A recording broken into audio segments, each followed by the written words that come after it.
Assalamualaikum warahmatullahi wabarakatuh. Perkenalkan, nama saya Kurnia Rahayu dari kelas 11 MIPA 2. Kali ini saya berkesempatan untuk memberikan informasi kepada kalian semua tentang perlawanan yang ada di Bali. Langsung saja ke latar belakang perlawanan di Bali, yaitu adanya hak tawan karang yang menjadi alasan yang khusus terjadinya perang di Bali. Mengapa hak tawan karang menjadi sebab terjadinya perang di Bali? Yaitu karena pada tahun 1843 itu sudah terjadi perjanjian di mana hak tawan karang ini dihapuskan. Tetapi rakyat Bali tidak sungguh-sungguh menerima perjanjian tersebut. Nah, pada tahun 1844 kapal Belanda berada di perairan Bali dan dikenai hak tawan karang. Karena itu, Belanda menjadi geram dan mengarahkan senjata kapal-kapal untuk melawan rakyat Bali. Nah, mari kita simak kronologinya sebagai berikut. Yang pertama, yaitu Perang Buleleng yang merupakan ekspedisi pertama Belanda, di mana Belanda mengerahkan pasukan dan kapal pada tahun 1846 yang dipimpin oleh Engelbertus Batavus van den Bosch. Pasukan Belanda ini terdiri dari 1.700 pasukan dan prajurit Bali berjumlah 10.000 orang. Pasukan Bali ini mencegah pendaratan yang dilakukan oleh Belanda, tetapi mereka gagal.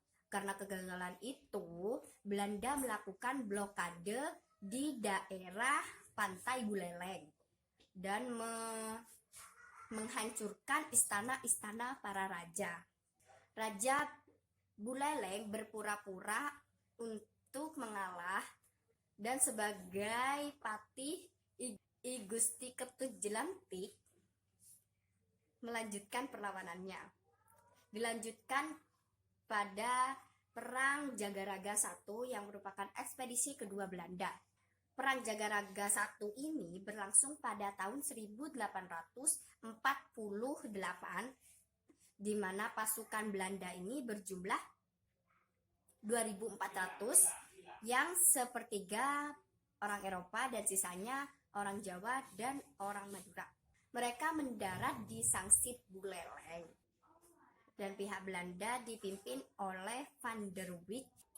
Pasukan Belanda mendarat pada tanggal 7 Mei 1848 di Sangsit Buleleng.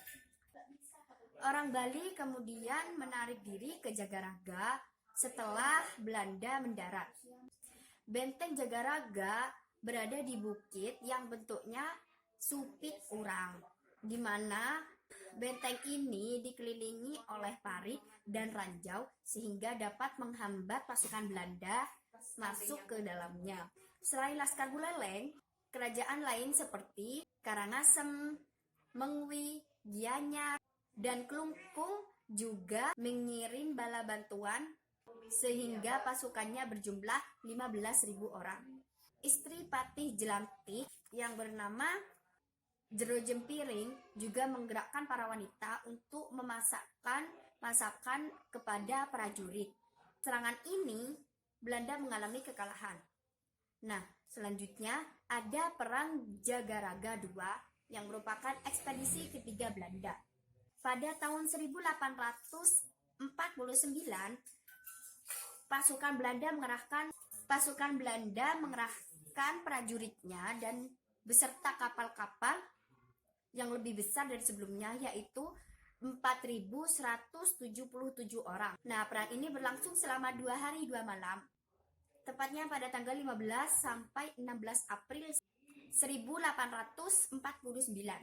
Belanda juga bersekutu dengan Lombok, di mana Lombok ini sudah berselisih dengan Bali sehingga bekerja sama dengan Lombok untuk melawan Karangasem. Raja Buleleng dan I Gusti Jelantik terbunuh pada peristiwa ini. Belanda melanjutkan serangan ke Klungkung, menduduki Goa Lawah dan Kusamba. Di sana pasukan Belanda terkena wabah disentri dan membuat pasukannya lemah. Magin Michiels tewas dalam pertempuran ini, yaitu ketika Dewa Agung ikannya memimpin serangan pada malam hari terhadap Belanda. Kerajaan Karangasem dan Buleleng menawarkan penyerahan diri dan akan terjadi perjanjian baru. Tepat pada tanggal 12 Juni tercapai persetujuan di mana Jembrana dinyatakan sebagai bagian dari Hindia Belanda dan Kerajaan Bangli digabung dengan Buleleng. Perjanjian itu menjadi dasar atas kekuasaan Belanda di Bali. Tidak berhenti di situ, tetapi ada perlawanan lain setelahnya, yaitu pada tahun 1858 Inyoman Gempol dan 1868 terjadi perlawanan yang dipimpin oleh Ida Madirai, tetapi keduanya gagal. Nah, akhir dari peristiwa tersebut, seperti yang saya katakan tadi, semuanya kerajaan Bali itu dikuasai oleh Belanda. Dari sini kita bisa mengambil pelajaran, yaitu dari situ kita dapat pelajaran bahwa bahkan terjadi 3 perang pun baru Bali dikuasai oleh Belanda. Tidak ada putus. Nah, mungkin hanya itu saja yang bisa saya sampaikan.